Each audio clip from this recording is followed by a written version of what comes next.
Father, Something troubles you. I must speak with you about why I requested to return here. About why I did not take command of the Retribution fleet. We have talked of this before. I saw no reason to question your judgment then. I see none now. I had another reason. Speak. It was on the Phalanx. The fleet was being broken up, preparing to follow back to Terra or strike towards Istvan. I was walking the lower habitation decks. I don't know why. Maybe seeking peace. You lacked clarity. I knew what you required of me. Perhaps I was looking for purpose. Purpose. You knew what was required, but sought purpose. I knew my orders, but I was missing something. For so long I fought without doubt. Each campaign, each blow, each victory was pure. That was my strength, always had been. Your thoughts seem far from clear, Captain. Perhaps, Lord. So you refused command because of this, because your purity of purpose was disturbed. No, Lord. I would have done your will without question. But you did not. I was on the deck where Garrow's civilians were held. It was deserted. I thought I was alone. Then she spoke to me. First, Captain, she said. I drew my sword and turned. She stood 5 paces away. I hadn't even heard her. Who? The Remembrancer.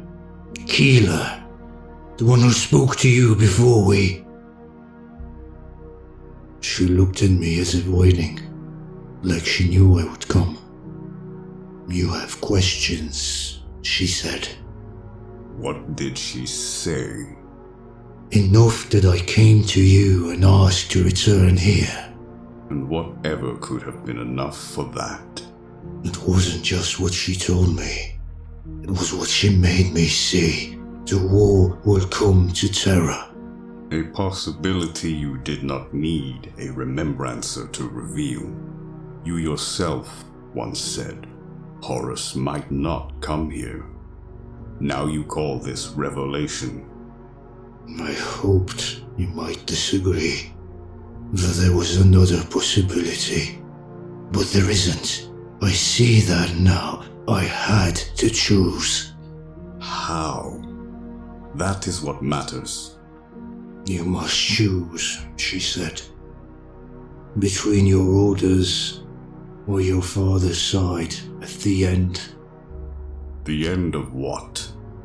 The end of everything that has been, she said. And I saw it. So many ships the sky turned to iron.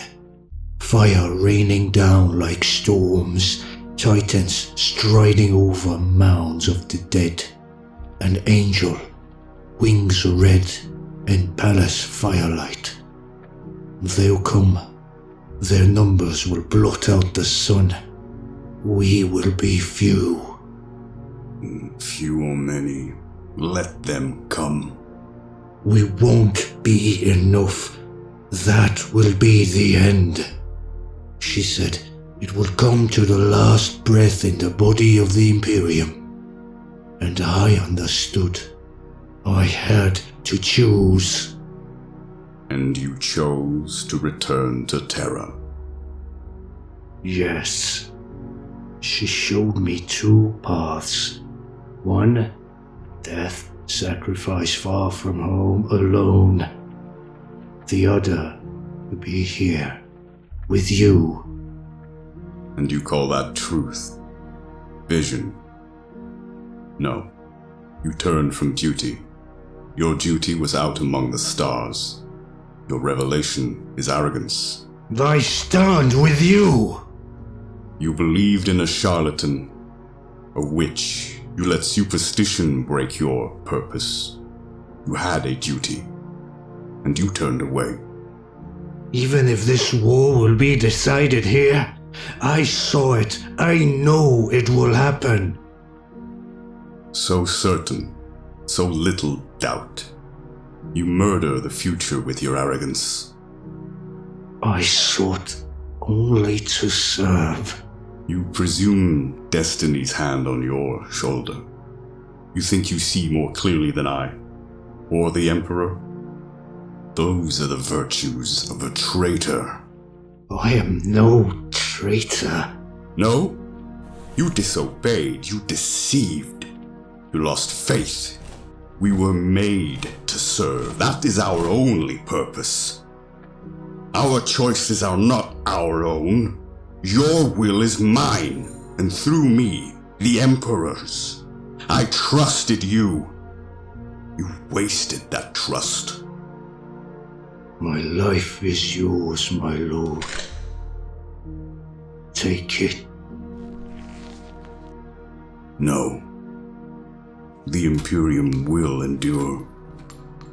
But you have made your decision. There will be no easy end for you. As you will, Father. I am not your father!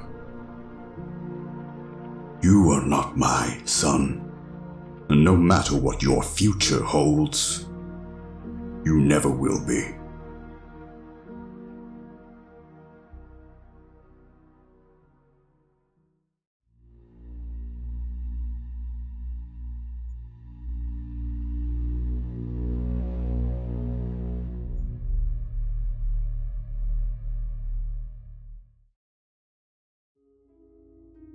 Welcome back to Voxel Uplink, where today we will be looking at Rogal Dorn, Primarch of the 7th Legion, the Imperial Fists. This video will give you some understanding of who Rogal Dorn was as a man, as well as the many feats, challenges and achievements left behind in the wake of his disappearance and presumed death. Before we get started, I would like to begin by saying that despite a notable break in content, things are back on track, and we will continue to forge ahead as we explore each of the Primarchs to varying degrees. With that being said, I feel it worth mentioning again that despite each of these videos being substantial in runtime, these are incredibly brief overviews into the characters themselves, and if you'd like a more in-depth video discussing some of these specific events in any of the Primarch stories, please let me know in the comments and I'll do my best to get on it. Aside from the standard weekly uploads for each Primarch, I am planning on releasing some less structured and more casual, informative videos on various topics within Warhammer 40k. Now, that's enough rambling, let's get on with the video. Rogal Dorn's story begins far from Terra, in the icy void of the Inwit cluster. The name Inwit itself meaning inner wisdom or fortitude in some dialects, and is a fitting name for a place as harsh and unrelenting as the Primarch that it birthed. Unlike many of his brothers, who were raised by beasts or tyrants, Rogal was raised by men, specifically of House Dorn, a powerful ruling family aboard the Phalanx, a void-faring fortress the size of a small moon. From his earliest years, Rogal displayed a chilling clarity of thought, a stern sense of duty, and an unwavering belief in hierarchy and structure. Rogal grew under the tutelage of Archimus, his adoptive great-grandfather. He learned not only how to command and conquer, but how to build, maintain, and lead a civilization. Unlike his brothers who saw themselves as warriors or demigods, Rogal saw himself as a guardian. He believed civilization needed walls, not just physical ones, but moral ones too. His rise to leadership was not a tale of conquest, but of organization. He unified disparate void clans, instilled loyalty in rivals, and expanded House Dorn's reach with discipline and engineering, not bloodlust. Then the stars changed. When the Emperor of Mankind found his lost son, there was no test, no resistance. Rogal did not kneel, he simply looked upon the Master of Mankind and understood. Without a word, he offered the Emperor the Phalanx, his ultimate creation and legacy. It was not surrender, it was allegiance. In that silent exchange, the Emperor found perhaps his most loyal son. Upon joining the Great Crusade, Rogal was given command of the 7th Legion, soon to be known as the Imperial Fists. Rogal did not merely assume leadership, he transformed them. Under his command, the 7th Legion became paragons of siegecraft, discipline, and unyielding devotion to the imperial truth. They were not conquerors like the World Eaters, nor were they zealots like the Word-bearers. The Imperial Fists were craftsmen of war, forging bastions as much as they fought. Their campaigns across the stars were marked by strategic mastery. Where others destroyed, Rogal built. His conquests were lasting. Cities erected under his guidance still stand today, while those raised by Angon or Kurz are little more than ashen memory. Rogal taught that defense was not cowardice, it was an art, a necessity. The wall was the last refuge of order. It was a bulwark against the predatory void. More than that, Rogal took a personal interest in teaching and guiding his sons. His discipline was severe, but not cruel. In the Imperial Fists, failure was not punished for incompetence, but for carelessness. Diligence, preparation, and perseverance were sacred virtues. The Legion's influence spread beyond the battlefield. Imperial architecture, much of the early Terran infrastructure, and even the early design of the Imperial Palace bore Rogal's indelible mark. When the Emperor looked to Terra's future, he turned to Rogal Dorn. Among the Emperor's sons, there were many rivalries, but none burned as cold and deep as the rivalry between Rogal Dorn and Praetorian. Both were masters in fortification and siegecraft, but whilst Rogal built to protect, Praetorian built to destroy. Rogal created monuments of stability, Praetorian forged engines of annihilation. The rivalry was seeded in mutual disdain, and fed by the Emperor's apparent favoritism. Praetorian saw Rogal as the favored son, basking in the Emperor's light while he labored in the shadows. When Rogal was given duty of fortifying the Imperial Palace, it was the final insult. Rogal, for his part, saw Praetorian as unstable and vindictive, brilliant but lacking discipline and purpose. This ideological chasm would culminate in tragedy during the Iron Cage. After the heresy, Rogal led his Imperial Fists against a fortress world designed by Praetorian. It was a brutal gauntlet, a test of Rogal's pride and belief in the Legion's unity. Thousands of Imperial Fists died, and only the intervention of the Ultramarines prevented annihilation. But in the ashes of that battle, something became clear. The Iron Cage was not just a military conflict, it was Rogal's penance. He believed he had failed the Emperor at Terra, and, like a true son of Inuit, he sought atonement in suffering. The Horus Heresy shattered the dreams of the Great Crusade. When the traitor legions descended upon Terra, it was Rogal Dorn who was given the ultimate burden: defend the heart of the Imperium. The defenses of the Imperial Palace were no mere walls. They were monuments to Rogal's vision. Interlocking layers of trenches, towers, kill zones, and hidden bastions. It was a defense not built to repel, but to bleed. Rogal coordinated with Melkador the Sigillite, Sanguinius, and Jagatai Khan in a desperate resistance against the full might of Horus's traitor legions. His stoicism held even as Gene brothers fell, as walls cracked, and as the inner sanctum began to quake. When the time came for the Emperor to strike back, it was Rogal who opened the path. Aboard the Vengeful Spirit, Rogal fought alongside the Emperor and Sanguinius. He did not strike the killing blow, but he bore witness to the greatest tragedy of their age. And it was he who carried the Emperor's broken body back to the Golden Throne. In that moment, Rogal changed.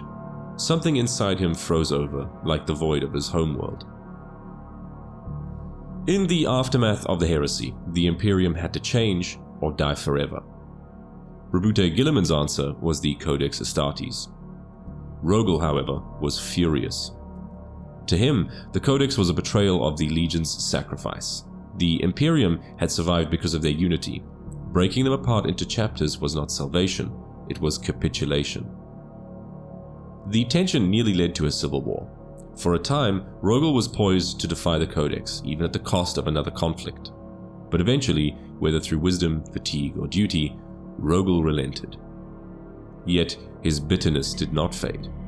The Imperial Fists were divided into successor chapters, the most notable being of the Crimson Fists and Black Templars. To atone, Rogal led the assault against the Iron Warriors in the Iron Cage. It was an act of defiance and devotion, a statement that even without unity, the spirit of the Legion endured. Afterwards, Rogal grew more withdrawn, more solemn. He refocused on fortification, on teaching, on preparing the next generation. He became less of a general and more of a keeper of the flame. And then, as if swallowed by the void of Inuit, Rogal Dorn vanished. The last confirmed sighting was during a massive battle against a Chaos fleet.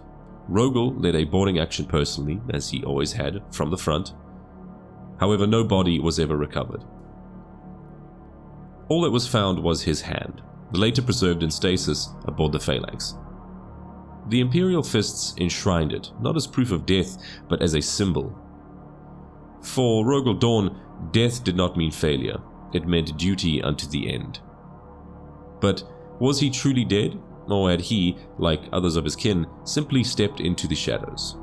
The mystery remains and the legend endures. In more recent novels, we have seen the hints and teasings at Rogal Dorn's return becoming more frequent and more apparent. However, it should be noted that these are little more than just theories and speculation currently. We've seen a few Imperial Fists with brief visions of Rogal Dorn's return to the modern day. Perhaps this would mark a turning point where 3 of the loyal brothers unite against Imperium Nihilus. But that remains to be seen. For now, it's little more than just conjecture.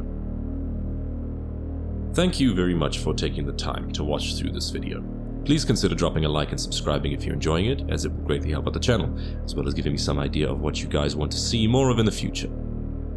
If you'd like to support the channel, then please head over to the Voxel Uplink Patreon. It may still be early days, but I have big plans for the Patreon and the channel overall. I'd like to give a special shout out to the gentlemen who joined me for the opening sequence of this video as Rogal Dorn and Sigismund. Without them, these videos would not be possible. Whether you enjoyed today's content or not, please let me know your thoughts and opinions on Rogal Dorn and his Imperial Fists down in the comments. Keep your eyes peeled, as next week we will be covering Conrad Kurz and the Night Lords.